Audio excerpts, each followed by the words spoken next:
Space Invaders, the original shooter classic, credited with starting the shoot-'em-up genre of video games in 1978, designed by Japanese gaming designer legend Tomohiro Nishikado, and this Atari 2600 version of the game was officially released in 1980 and became the first quote-unquote killer app for the console before Pac-Man would later dominate it a couple years later.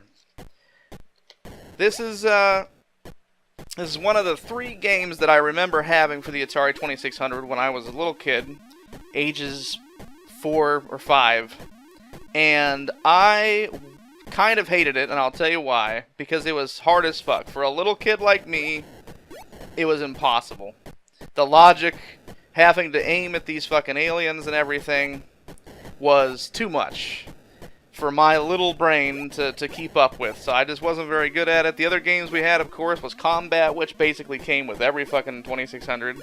And my favorite that I've already talked about, AstroBlast, which I wasn't great at either, but I played it a lot and got okay at it. Space Invaders I've played the least. Combat, at least, I would play with my grandmother, 2-player, because it's mainly a multiplayer game. And AstroBlast was the first game I really got addicted to and played myself. This game I barely touched. And you can see why. It's a motherfucker. The real Space Invaders in the arcade, also not easy. But I would not be surprised if this 2600 version, in some way, was maybe a little more fucked. Who knows? Probably not, because the processor and logic circuits, the programming probably isn't as complex. But still, it's one thing you'll notice if you're familiar with Space Invaders in the arcade. The aliens that are attacking the titular Space Invaders here, as you can see, definitely look different than they did in the arcade.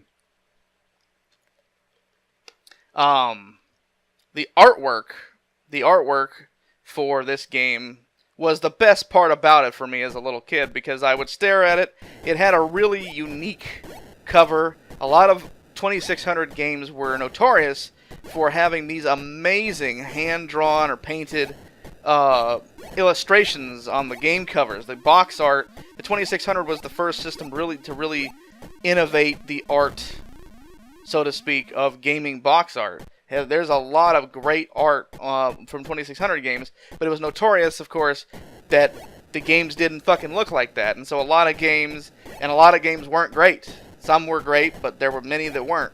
And so people had no idea what they were really getting when they would buy the game. They would just see the cover, and those covers, that art did its job. It sold the fucking games. And then they'd get them home and be like, oh, well, that sucks.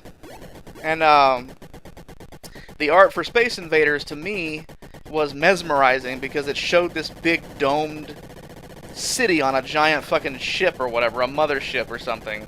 And I would sit there and wonder about the city and the people and all that crap. But as for the game itself, yeah, I wasn't great. I'm not the most amazing Space Invaders player today, in my 30s, but as a little kid, it was fucked. It was beyond all hope. If you manage to shoot that UFO that goes by up there, that's of course extra points. See, there you go. There was a similar mechanic. There was a similar mechanic going on in AstroBlast, where there were special little pieces or whatever, UFOs, that if you hit, you got extra points. And those were even harder to hit because they were weaving around. Although the UFOs in this game are hard to hit because, as you can see, you gotta get past all these fucking Space Invaders to hit them. And of course, if you're unfamiliar with Space Invaders, the main mechanic is that you have these 3 defensive towers or blocks or whatever the hell you want to call them in front of you. And the invaders themselves come down at you in a slow progressing pattern that goes from left to right and descends ever slowly, but the more of them you kill, the faster they will get. The faster they will start descending, and so the game gets rather frantic. And of course, later on, in the later levels of the game, that fucking gets ridiculous. See, they get fast as fuck. Boom! This was probably, I'm going to say, one of the earliest examples of a game where people really, really had to get some crazy Twitch skills going on. I would imagine people that are familiar with the Twitch streaming service, I'm going to guess that probably comes from the term Twitch gaming, because you had to have, you know, Twitch reactions. You had to have quick hand-eye coordination, especially with these old games, where it really was all about pattern recognition and memorization and muscle memory almost. That's how people that got really great at Space Invaders or Donkey Kong or Pac-Man or, you know, Galaga, whatever, got good at them. And here we go again. Oh, shit. Can I do it? Can I? Nope. I got invaded. There you go, folks. I got fucking invaded. But that is Space Invaders on the Atari 2600. It's very simple, very basic, not great looking. It was a living nightmare to me as a little kid. It was the bane of my early gaming existence as a toddler. But, you know what? It still has its place in gaming history. It was one of the first big gaming hits. And there you go. I will see you next time.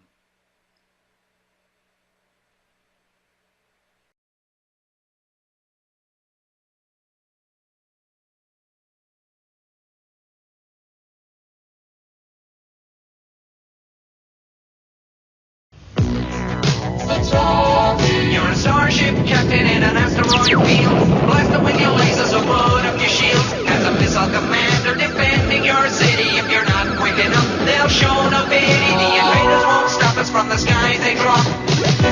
Just keep coming. 3 out-of-this-world games from Atari, the #1 video computer system with more games than any other. Everyone's gone Atari.